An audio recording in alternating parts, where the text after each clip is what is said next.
right, next up, we are going to hear from Mr. Ben Weinheimer, who is the president and CEO of Texas Cattle Feeders Association, and he's also the chairman of our Region A Water Planning Group. He is going to talk to us about the Region A 2026 water plan. So please help me welcome Ben to the stage.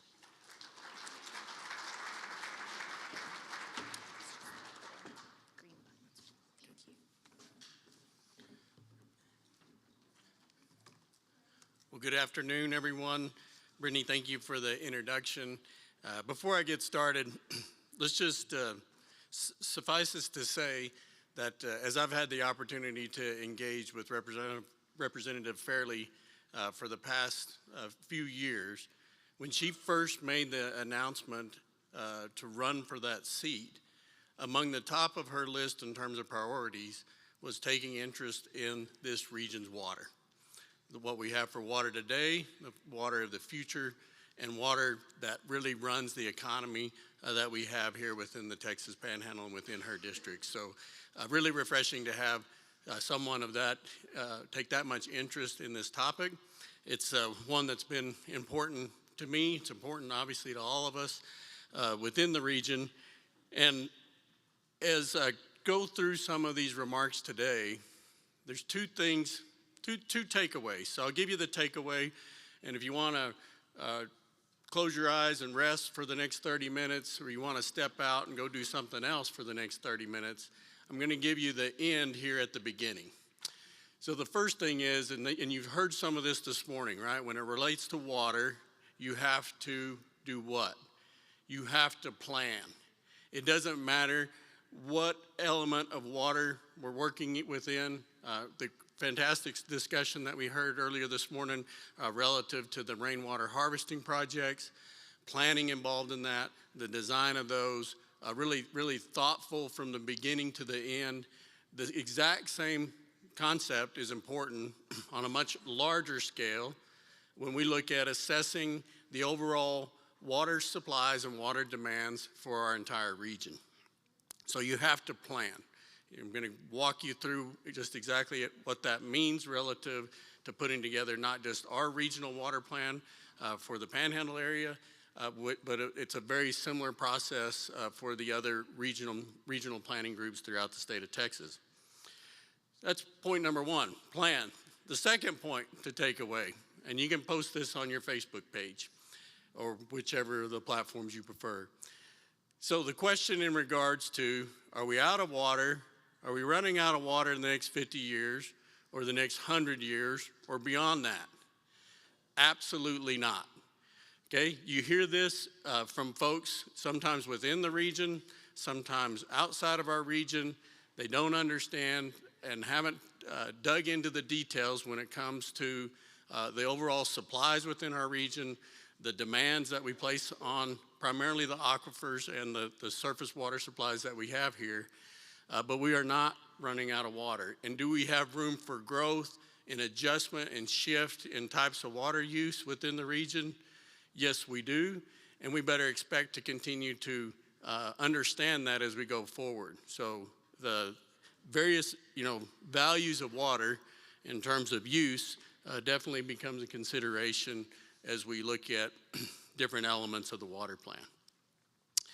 Per the introduction, my day job with Texas Cattle Feeders Association and running our organization, but then also just as a person who has a vested interest, both personally and professionally in terms of the water assets within our region and planning for those. I've been involved with the Panhandle Water Planning Group for a couple of decades and have served as chair here for several years.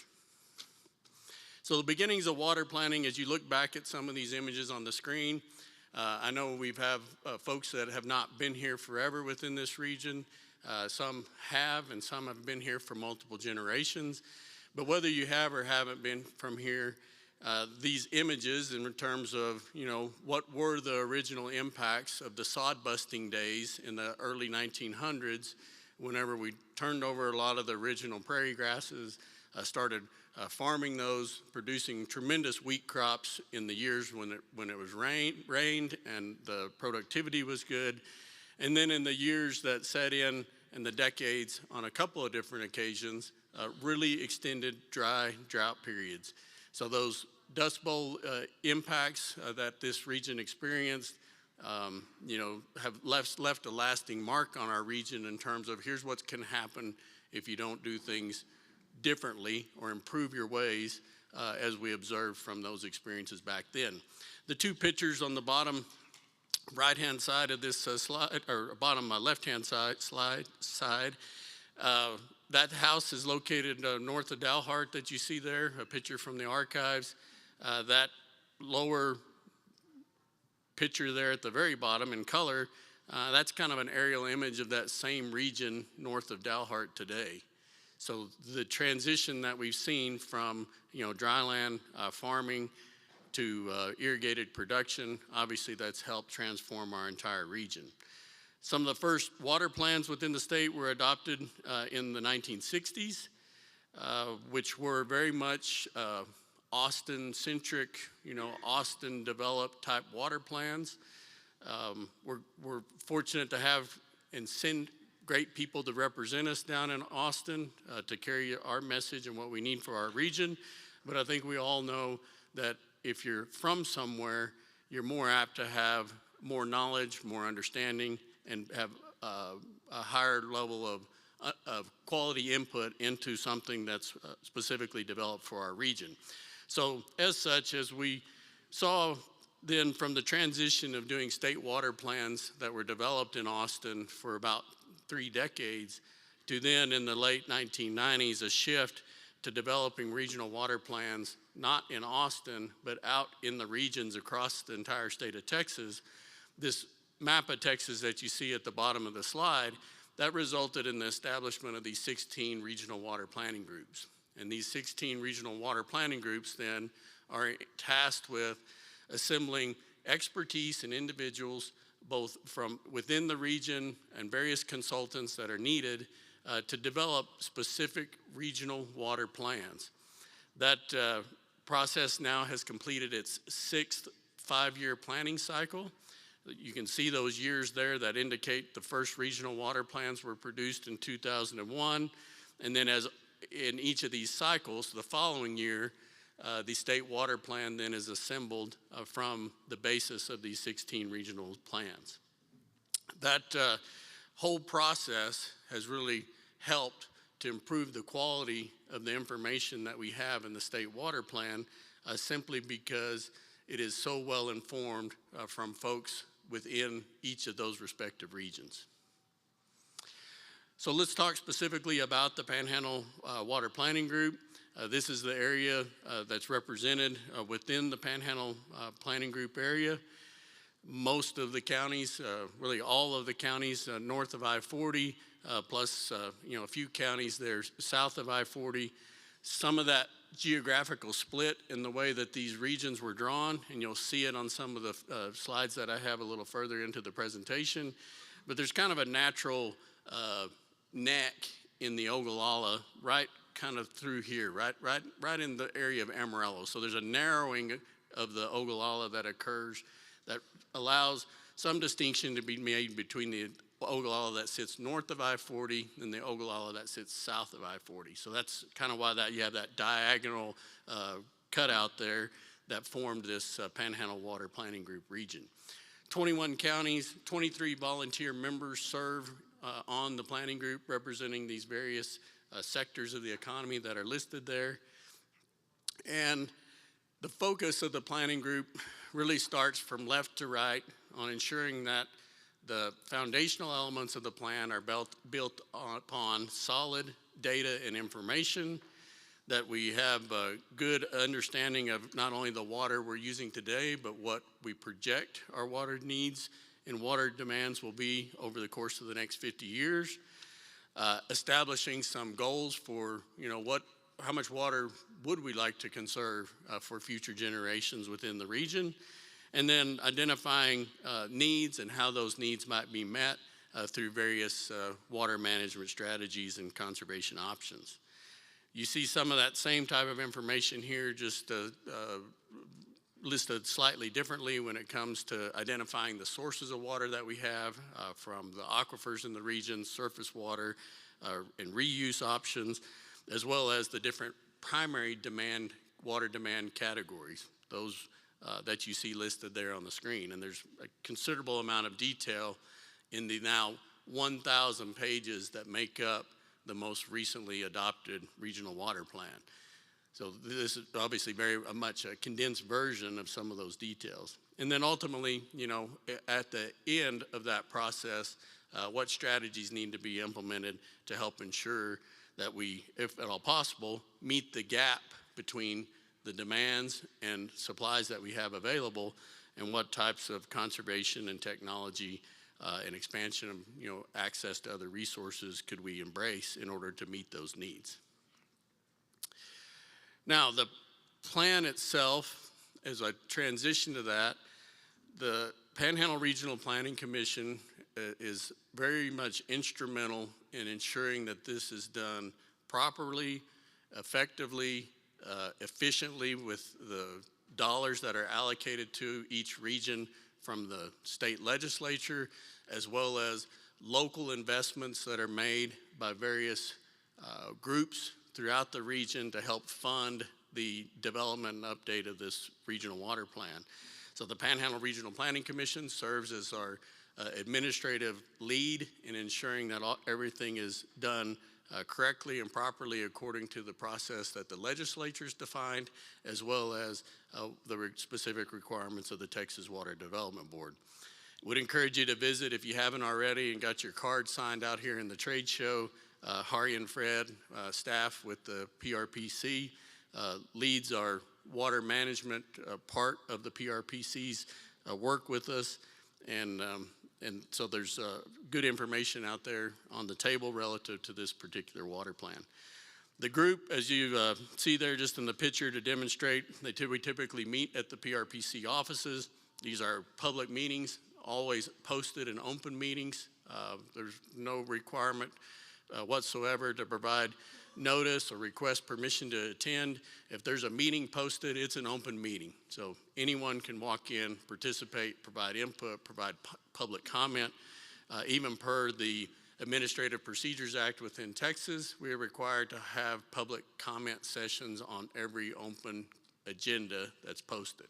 So if you have something to say about water, whether you feel it relates directly to the water plan or just water in general, want a place to come share thoughts and ideas, the Panhandle Water Planning Group process is an opportunity for you to do that. Throughout the 5-year planning cycle, the planning group typically meets about 3 to 4 times a year, depending on where we're at relative to the specific task.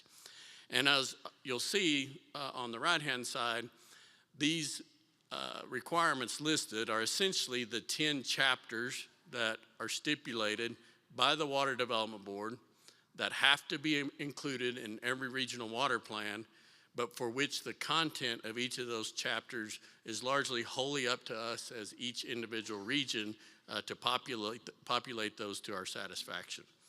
So let me start walking through these. The Panhandle planning area, the description of the area, again, you saw it earlier, it's 21 counties, covers 2 river basins.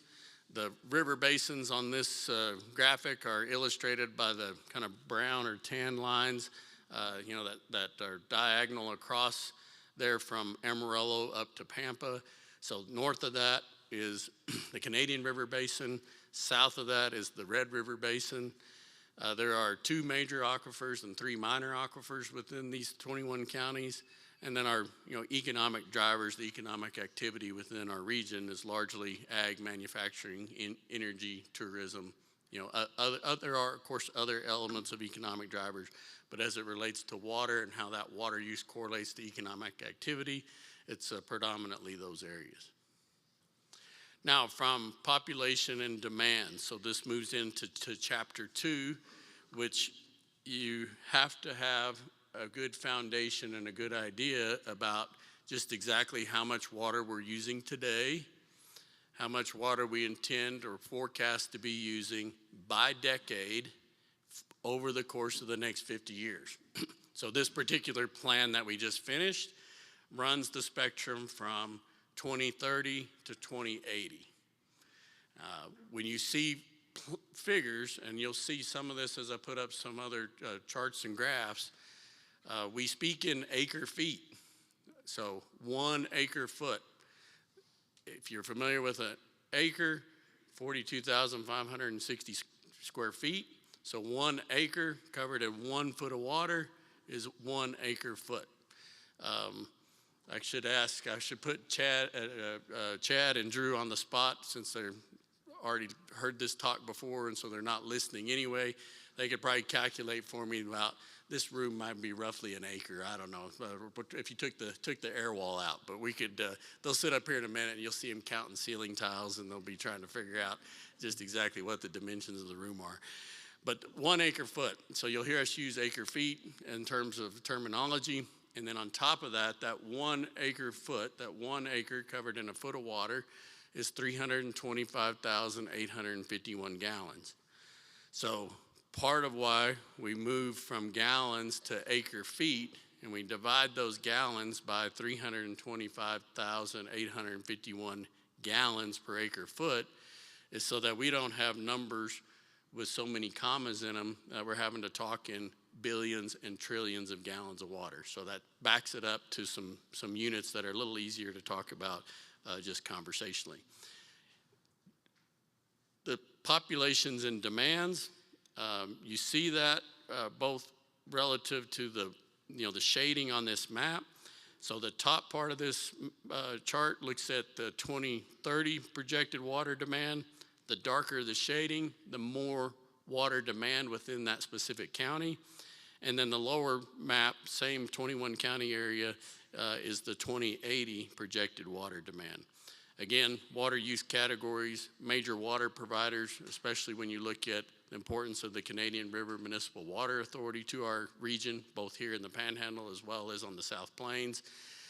Greenbelt Municipal and Industrial Water Authorities, City of Emerald, and the City of Borger.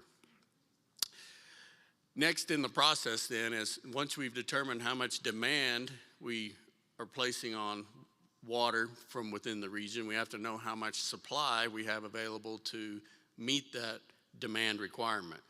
And the evaluation then of supply is what Chapter 3 is focused on. Here again, a little bit different, same areas now, as y'all are starting to see how these graphics are laid out. But the blue area in the top graphic, that's largely the Ogallala Aquifer.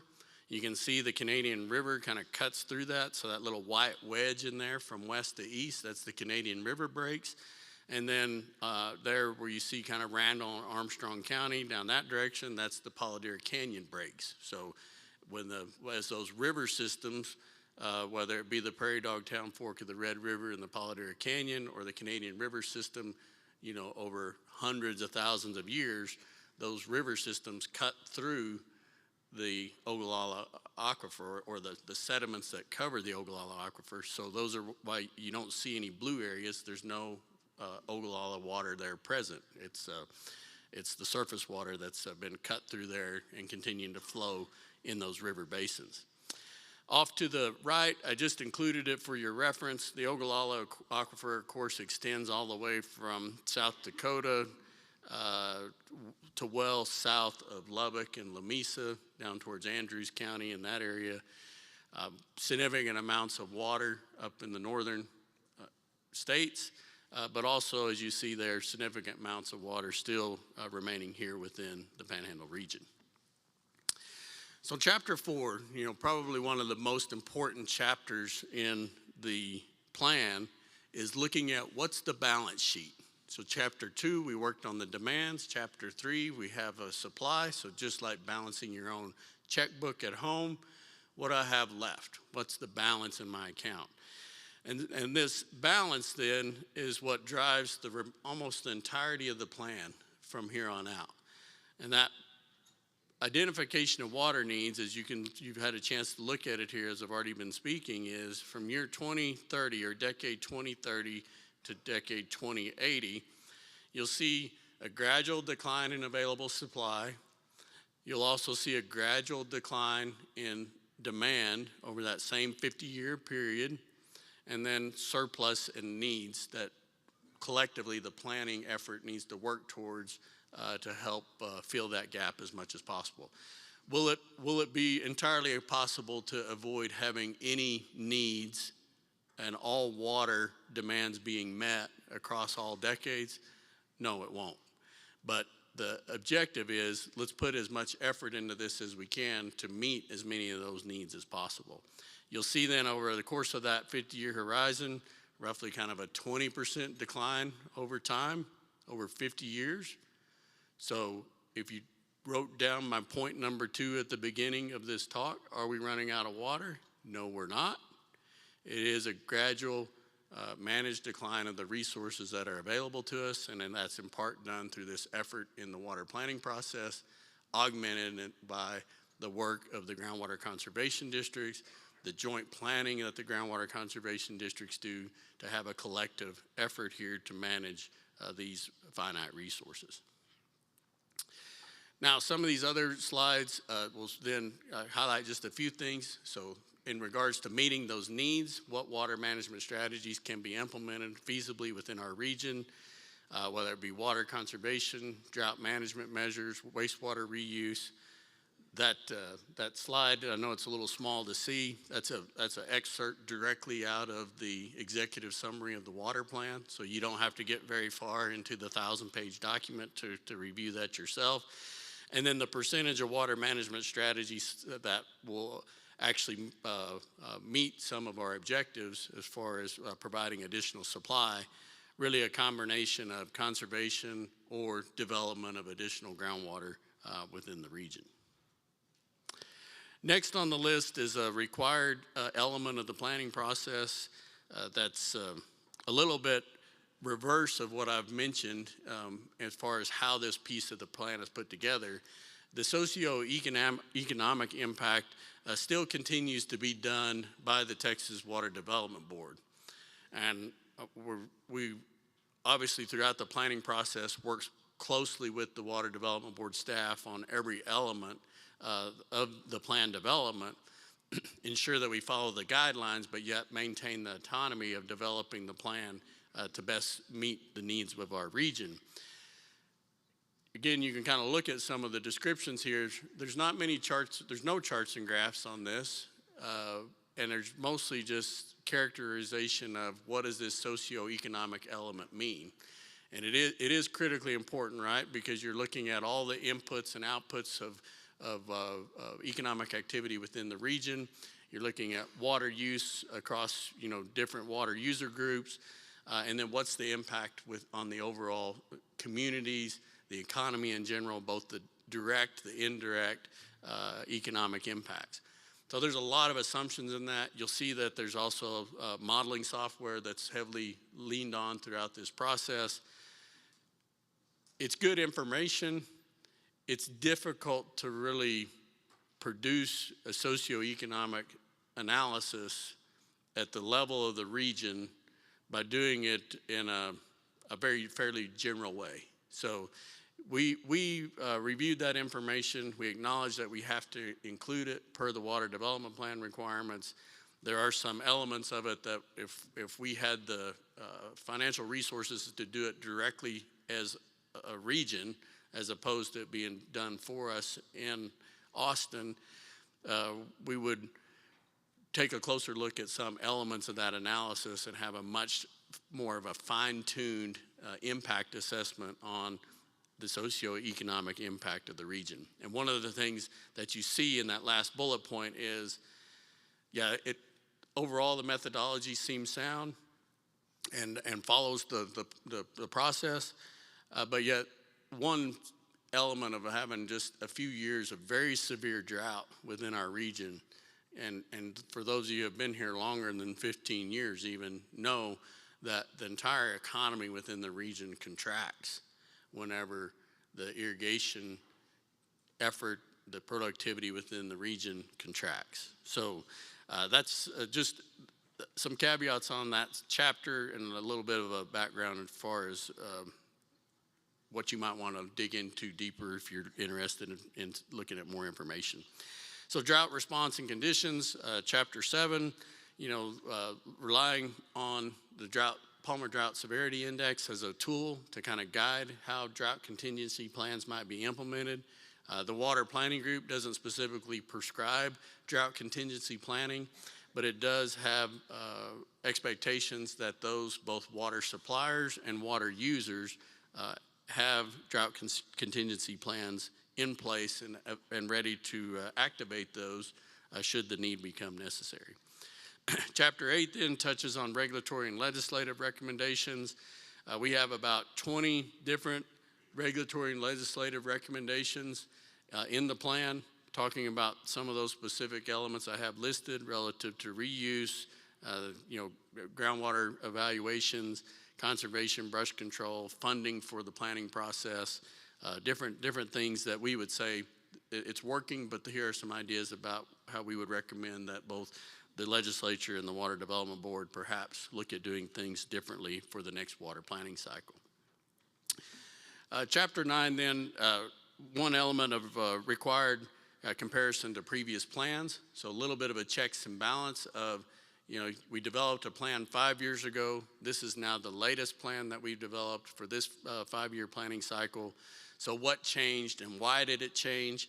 Here I've just included some of the graphs for you to kind of illustrate that.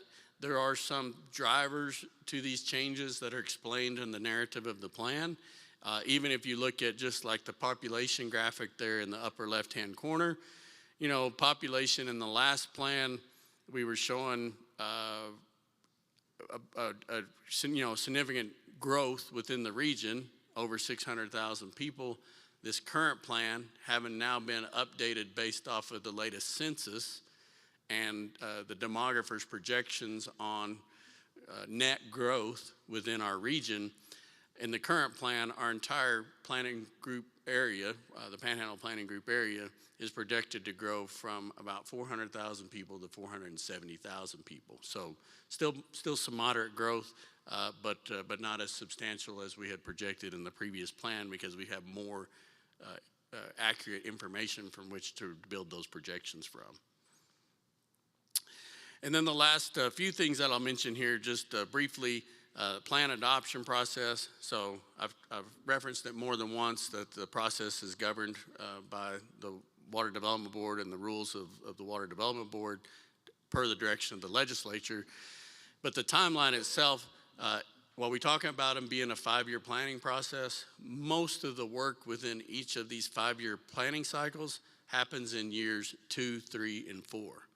So we are just now starting here today, the front end of the 7th 5-year planning cycle.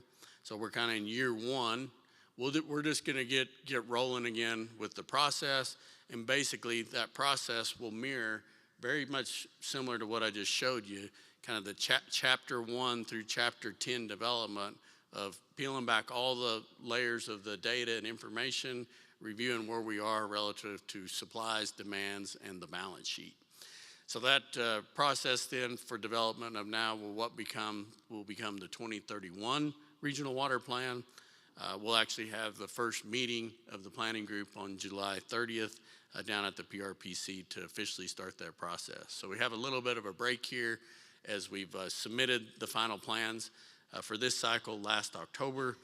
The Water Development Board is in the process of taking all of those regional plans, putting them together, and they'll ultimately publish the new state water plan later this year. Last thing that I'll mention to you before I pass it on to the next presenter is there's excellent summary pages. If you have specific interest relative to just a county or a few counties, there are these 2-page county summaries that are near the front end of the plan and provide a quick glance, high-level snapshot of that particular county that you may reside in or have specific interest in. So you can find this information, both the plan as well as those county summaries, on the website panhandlewater.org. And that'll give you the opportunity to, whether it's specific elements of additional information that I discussed here and you want to look at things in much greater detail, or you just want to go look at some of those county summaries, those are there and available for your review. again, thanks for the opportunity to be here. Before I leave the podium, sometimes it's hard to step up here when you're engaged in the host of one of these events like we have today with the Panhandle Groundwater Conservation District and really pat yourself on the back. But these things are a tremendous amount of work, right? From the beginning to the execution to the follow-up to dealing with guys like me that you've got to, get a commitment out of to say, will you come speak? But Brittany Britton and her staff that are throughout the room, y'all really give them a huge round of applause. It's fantastic.